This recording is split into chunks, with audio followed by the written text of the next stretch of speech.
some interesting things that I have come about over the last 20 years and I have seen in the Congo, especially different water wells that are mostly have not been working. And so this is what I have come up with. So we're going to talk about the old water well. Well, all these water wells have a borehole. You drill a hole in the ground and you reach the level of water, which may be sometimes 100 feet, maybe 150 feet, or maybe be 200, 300 feet, no matter how deep it is. Well, the first thing you have to realize is you do have to get the water from below the surface. It's not like water under pressure, meaning to say once you hit the water is going to come gushing up out of the ground. It don't happen that way. You have to have some type of pumping mechanism to get it up out of the ground. So that's the first thing you have to have. And so all the water well systems have some type of pumping mechanism. But the differentiating point is whether these pumping systems are electric, and if they're electric, whether they're powered by a diesel motor, by electric grid, or solar power. Or in the case of a manual pump, there's different types of manual pumps. For instance,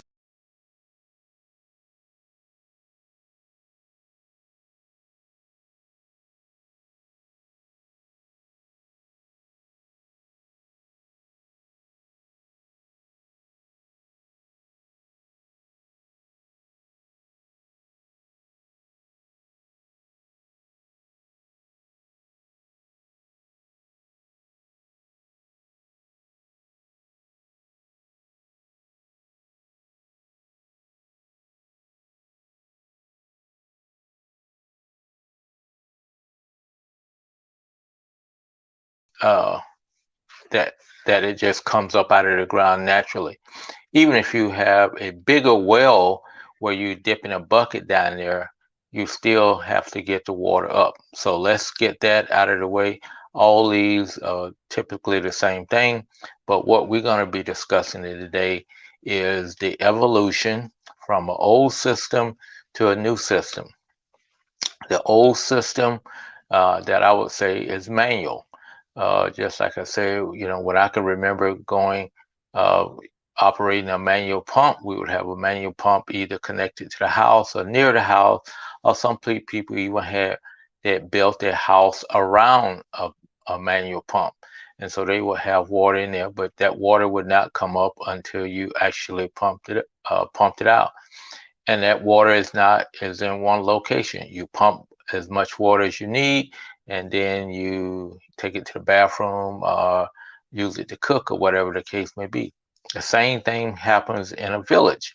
You may have a borehole somewhere and you have to pump that water up. That water will come up, and the girls and women, they put it in their buckets and take it home. It's not delivered to their house. So with the manual pumps, there's different types. Like I showed you the Afrodev, but you also have pumps, different ones. You have the Energia Mark III, which is a very popular pump. You have rope pumps that use a roping mechanism with some washers in there, and it basically brings the water up from the ground. But all these systems bring water up from whatever depth the water level is at up to the surface, and only to the surface. You can't pump water above where it's coming up, where the pump is located. Pumps are usually based on suction, meaning to say it sucks water up to a certain level, and it's not going to bring it up past that level where the pump is sucking. Where with the electric pump, you can actually pump water to a higher level, and that's where the advantage come in. You can pump water at that point in time. You can pump it up to a um, a tank. You can pump it up to any type of tank. It could be a square tank, a round tank, different whatever type of tank you may have, and therefore you can have water that can be at that point it's under pressure and it could be distributed away from the pump. You have sometimes you can distribute it up to you know as far as just like I had talked about yesterday. We have pumping systems that pump our water up to a tank that's so high that it can be pumped throughout the city under pressure. So the same thing you could do if you had water in the Congo, you had raised it up.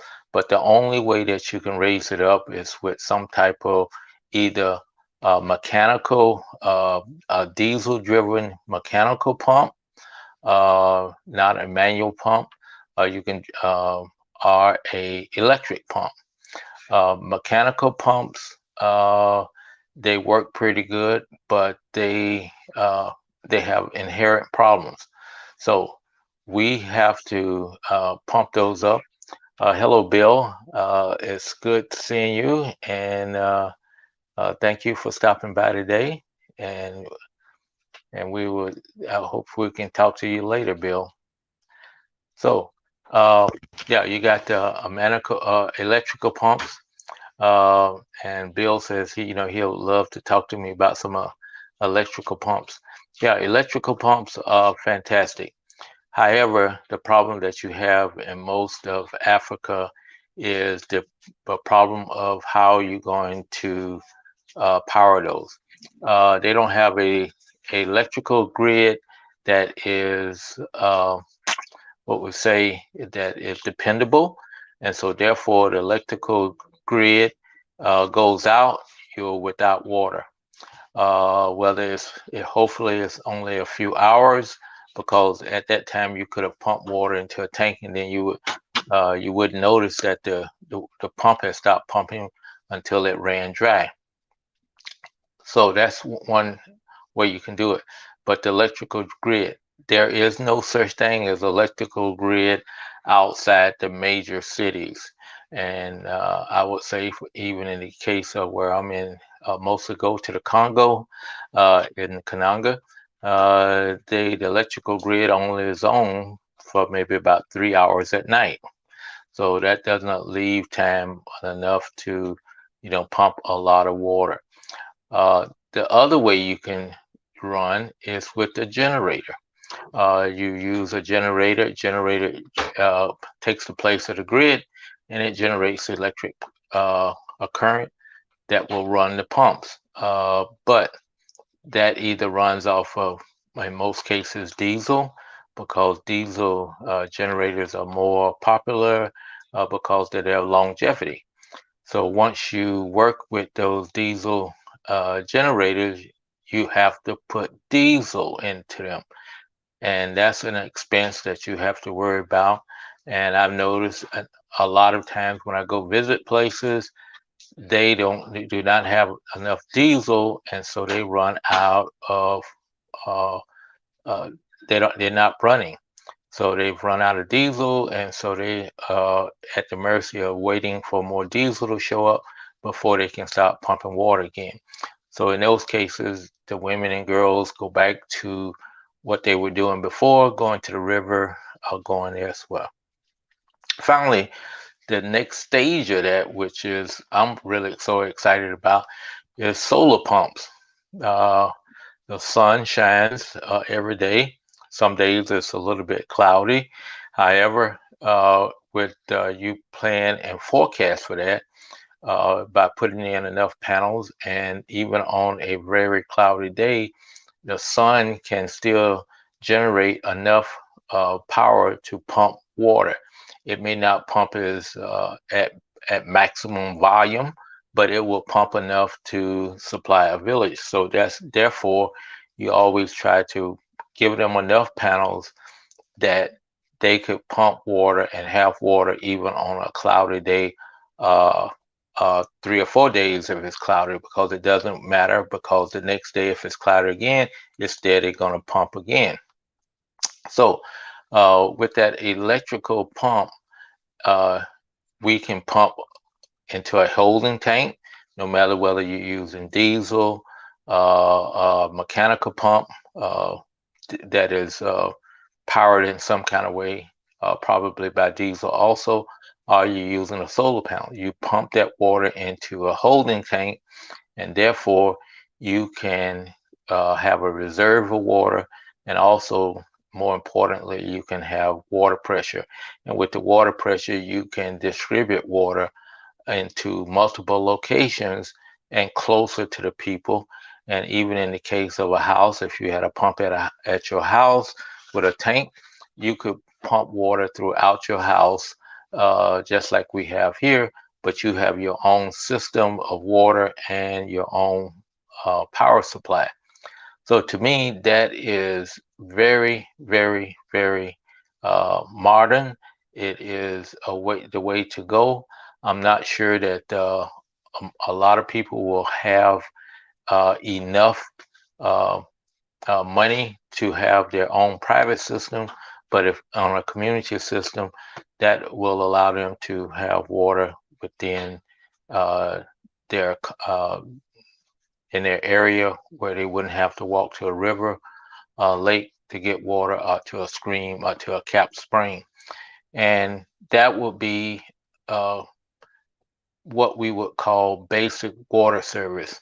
And that's next to the highest level that we're thinking about is if you can have water that's within 15 minutes, as they say, within 30-minute return complete trip, meaning say you leave your house, go to get water, come back, and you're back within 30 minutes. That's all what we consider as basic water service. But then you can also put it into your premise, your house, your compound. So then you could only be 2 or 3 minutes away from water. But that's what is necessary. So the modern water system is you got to have that I would say solar panels, a holding tank, and a solar pump. And when I say solar pump, that is a pump. Most of the solar pumps, you can get them. And what I would encourage people to do is get solar pumps that would not only work off of DC current, which what the solar panel is going to produce, but also AC current, which is what the grid produces, generator produces. So therefore, if you wanted to get more water, you could hook up a generator to it and run, and uh, the pump is switchable between AC and DC. The same as like our telephones for charging, we can plug them into a battery and they operate, and that's DC. We can plug them into our wall socket, which is AC. So that is the way to go, and we are really uh, that is what I would say is the modern system. Those three features beyond the normal boho, you got a water, you got a tank, you got a solar pump that will work off of AC or DC, and you have the solar panels that are necessary.